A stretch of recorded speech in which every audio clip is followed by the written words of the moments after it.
Good morning, good afternoon, good evening, whatever it happens to be for you. I hope you're doing well, apart from supporting Tottenham, obviously. So, Tottenham, eh? The thing is about Spurs is that at the moment, everybody is trying to sort of solve the problem of Tottenham amongst fans. We're all kind of saying, is it this problem, and this one more, and this one less?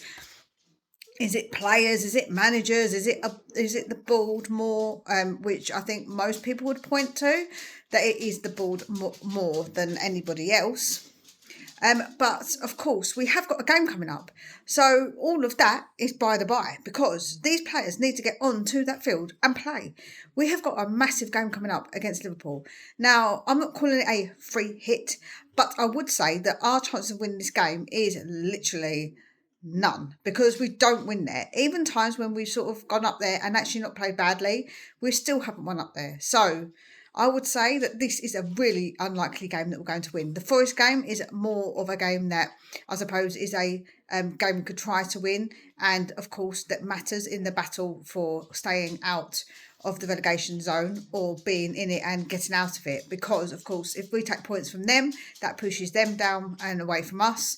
We can only hope that West Ham do the same and lose some games, so therefore pushing themselves away from us. That's the only hope we've got right now. We've got so many players out. We've got players who are injured, players who are concussed. I don't know if we actually know. I don't know. I didn't see exactly what was said by Tudor fully about the concussed players, but we have got so many players out at the moment, and it is a bit ridiculous trying to pick the best team you could possibly get, really, with all the players that are out. It's a really, really difficult task, I must say. I would start Conor Gallagher, for sure. I think that's somebody I would start. I would start Xavi because I think he is somebody who is a more of a playmaker. I would start Richie because I think he has got some fight in him. I would start Tell because I think he's got some fight in him too. I want players that actually want to fight for it. I think that a lot of these players have checked out. They really have checked out. And I think what happened is that with the sequence of events that have happened, I think that they've just lost all faith and hope in the club. And let's be honest, as fans, we're a bit the same, but they're players and they're getting paid to do a job. So I think they've got no pride in themselves if this is how they're going to do it and like down tools.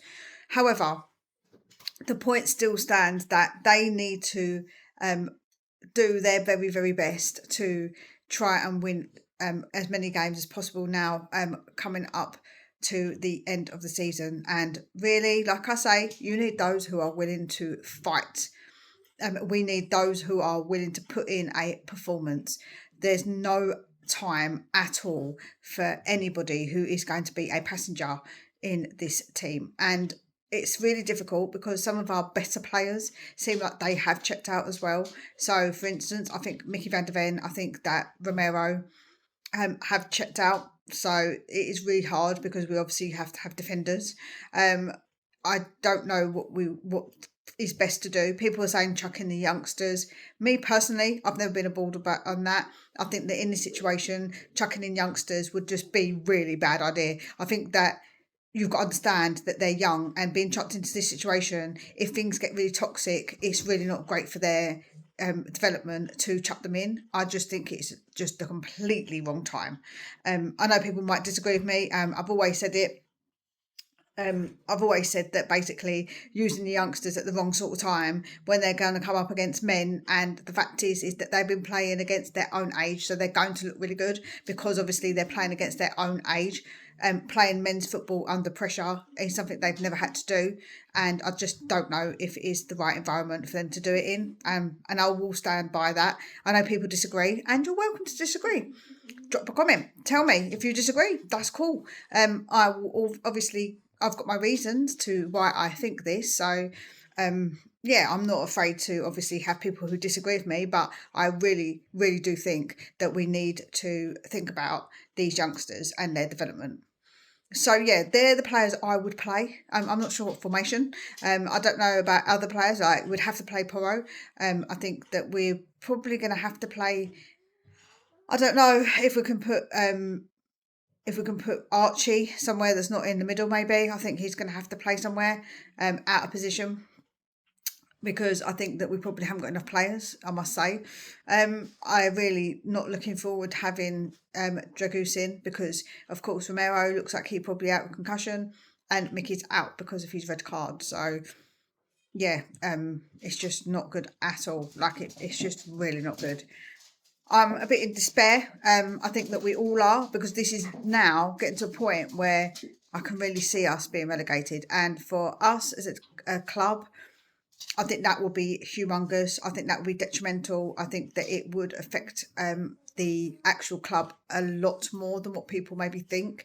I think that the money, the restrictions when you go down, I think that there's a lot more to it than maybe people have thought of. I don't know if the owners will change if they do go down. I don't know, but I just can't see it. Like, the fact is you're asking people who you don't trust in to make decisions to then make better decisions just because they're under more pressure. I don't know if that's really going to work, in my honest opinion. You've got the board obviously pointing fingers, saying, hey, it's all Daniel Levy, he left us in this mess. I mean, they are the majority holders in it, and they've never done anything before, and now they've ousted him, and now it's all his fault. Don't know, sounds a bit fishy to me. They keep pointing fingers at Daniel Levy, but I don't know if this board have really got a clue. I don't know if they've got a clue. I don't feel like they've got a clue, because the way everything is, it just feels like a load of people running around throwing up papers in the air, screaming. That's how I see our boardroom at the moment. I don't see it as a place where people actually have a clue how detrimental this might be to us and how serious to take it. When it comes to Tudor, maybe I was wrong about Tudor being the wrong appointment. Maybe I was not. I didn't want him. Like, don't get it twisted. I never wanted him because I didn't know who he was. But I had hoped that maybe he would come in and do what he's done previously. But I just feel like these players don't respond to anything. I don't think they respond to an arm around the shoulder. I don't think some of them respond to a harsh talking to, because I think they've just checked out, a lot of them. So I think that is the problem. I don't think it is really a manager problem. I think that it's actually a checked out problem. I think that these players have just literally checked out, some of them anyway. So I don't know, but I do think that Tudor coming in, I was hopeful, and I was wrong about that. So far, he hasn't got results.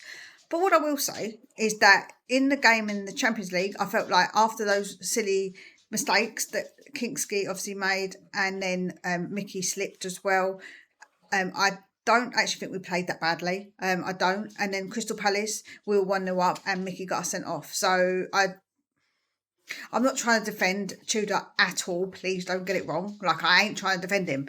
But I'm just saying, like, I don't think that he's been put into the best situation with so many players out. It's really, really difficult, especially if players have checked out. The ones that you've got that are fit, you need to rely on. And he seems like he just can't rely on any of them because they're just, like I say, checked out. I just don't know what else to say really about Tottenham.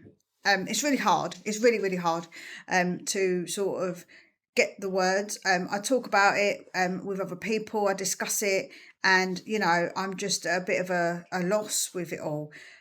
We have to stay up. Like, I feel like there's no other way for us to, as a club, be in a good position for next season if we are relegated. That's just how I see it. I know people, like I say, have seen it differently. Again, drop a comment. I'm happy to hear it. But I honestly think that it would be so detrimental. So, yeah, this game, I think, is going to, at best, be a 3-0 to Liverpool. At worst, who knows what it might be.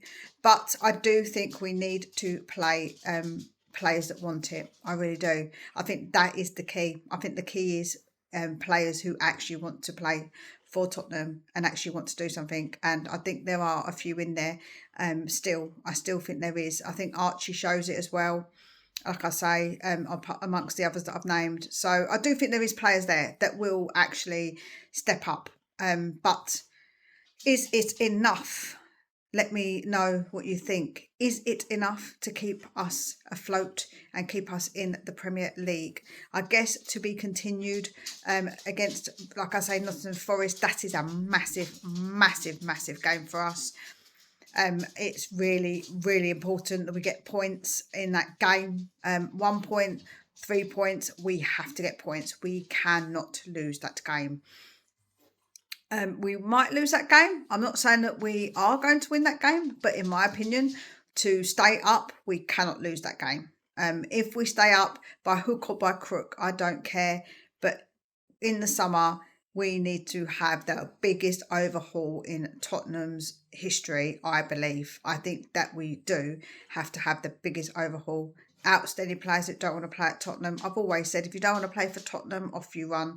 I just think that if you've got that attitude, you've checked out, you're despondent. I don't think it's going to work at all. As much as I'm going to be upset to not see Romero's beautiful little face at Tottenham Hotspur anymore. When I go to the stadium, it is what it is. But I don't really get attached to players like that in a way. Like I say, if they really want to go, I'm like, off you go, because you can't stay if you've checked out mentally. I think a lot of people dismiss the fact that they're people. If we go to a job and we are feeling a bit despondent, so I think my example would be is that you've got people who are in charge of the company. You've got a line like a manager, supervisor who gets you the biggest bonus, then goes and gets sacked. Then you get someone else in who's really like boring, and they're like, you just haven't got any time to listen to them. You're just like, what the heck is this guy chatting about? And he keeps chatting about our rival company and telling how brilliant they are. And then they go, and then you get someone in who's like a sergeant major who comes in and's like trying to boss you about, and you're like, hold on a minute, mate, who the heck are you? I'm not trying to justify it, but I'm just saying, as humans, if we was in that situation, I guess that checking out is probably what we would all do. And even though we're paid to do that job, it's still, once you're checked out, like I say, I feel like there's no going back on that. I really do feel like there is no going back. I feel like that you literally can't get them back to that place where they actually care. And that's why I said that we have to have a massive clear out of those players who don't want to be here, and sort of get that money and reinvest it. But will they reinvest it correctly? Who the hell knows? I don't think any of us know. I really hope that we do get someone else in to be a sporting director. I want Vinay out. I want Lange out. I think, we need to have a really big clear out of this club, because I think some of these people are so incompetent. I think even I could do a better job. And all I do is watch football, but I think I could run the company a lot better than what they could. I don't think they've got an absolute Scooby-Doo on what to do. I think they need to hire somebody who does the footballing side, have people who can do the business side correctly, and have it like that, and have it separate, but actually hire decent people to do the job, and not just these randoms, because it feels like we just got a load of randoms. Anyway, that's my my views. And talking a bit about the game, I guess. Please let me know, like I say, your comments, because I'd love to know what you think, what's going on currently at Tottenham. I know I've actually been away for a little bit. It's just sometimes talking about Tottenham is really difficult. It's just like, ugh, this is like meh all the time. You watch the games, and it's just like, shake my head. After the game, I'm just fuming. I'm just can't even be asked, to be honest with you, to talk about it anymore, because I'm just like, this is just ridiculous. So my apologies, I haven't really spoken out as much, but I am going to try and do my videos regularly now. I really am going to try and do them and get my thoughts out, my feelings out, because I think it is important to do that, and it's always good as well to have conversations. So if you haven't done, please check out, I have done some videos with other people. I know that now maybe they're not as relevant, if you like, but I have done them, and it'd be really nice if you could watch them, because I think it's good to have discussions with different kinds of people and get different points of view. So I think that it's good for everybody to sort of listen to conversations like that. So if you can do, I would really appreciate it. Please smash that like button, as it does really help. Let me know what's your thoughts on Tottenham staying up or going down. Let me know. Speak real soon. Take very good care of yourselves.